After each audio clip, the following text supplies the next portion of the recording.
और मोदी जी ने जितने भी फैसले लिए हैं सभी ऐतिहासिक फैसले ही लिए हैं। इस महामानव का ऐतिहासिक फैसला लेने का इतिहास केवल इतना है कि एक भी फैसला इनका सफल नहीं रहा, सभी फैसले असफल हुए हैं और उसका भुगतान अंतिम रूप से भारत और भारत की जनता को करना पड़ा। फिर वो चाहे ट्रंप का स्वागत हो, नोटबंदी हो, 3 कृषि कानून हो या जीएसटी हो। मैं ये बात मानता हूं कि जीएसटी की कर की संरचना में बदलाव समय के साथ होता है, लेकिन यह प्रश्न तो पूछा जाना चाहिए कि नया वित्त वर्ष अभी आया नहीं है, ऐसी क्या जल्दबाजी है कि बीच वित्त वर्ष में ही तुम इस संरचना में बदलाव कर रहे हो?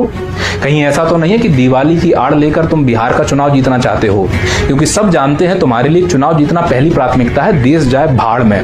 उसके लिए तुम शहीदों के नाम पर वोट मांग सकते हो, मंगलसूत्र के नाम पर वोट मांग सकते हो, मुजरे के नाम पर वोट मांग सकते हो, मुसलमान के नाम पर वोट मांग सकते हो, बाढ़ग्रस्त बिहार में एसआईआर करवा सकते हो। तुम्हारे लिए सब कुछ आसान है। और आसानी का इससे बड़ा क्या उदाहरण होगा कि बीच वित्त वर्ष में तुमने जीएसटी में बिना पूछे, बिना परामर्श के इस प्रकार का संशोधन कर दिया। और कमाल की बात यह है कि यह संशोधन जीएसटी परिषद को करना था, लेकिन परिषद बैठक के पहले ही प्रधानमंत्री जी ने लाल किले की प्राचीर से घोषणा कर दी थी कि इसमें बदलाव होगा। मतलब समझ रहे हो, जो जीएसटी परिषद उसकी कोई वैल्यू ही नहीं है। जीएसटी परिषद में तो राज्य के अन्य लोग भी आते हैं, बिना सलाह के ही घोषणा कर दी कि इसमें बदलाव होगा। कमाल की बात यह है कि इस देश में जब जीएसटी की दरें बढ़ती हैं तो वो जीएसटी परिषद बढ़ा दी, और जीएसटी की दरें अगर कम हो रही हैं तो वो प्रधानमंत्री ने कम कर दी। मतलब कड़वा कड़वा थू थू और मीठा मीठा गप गप।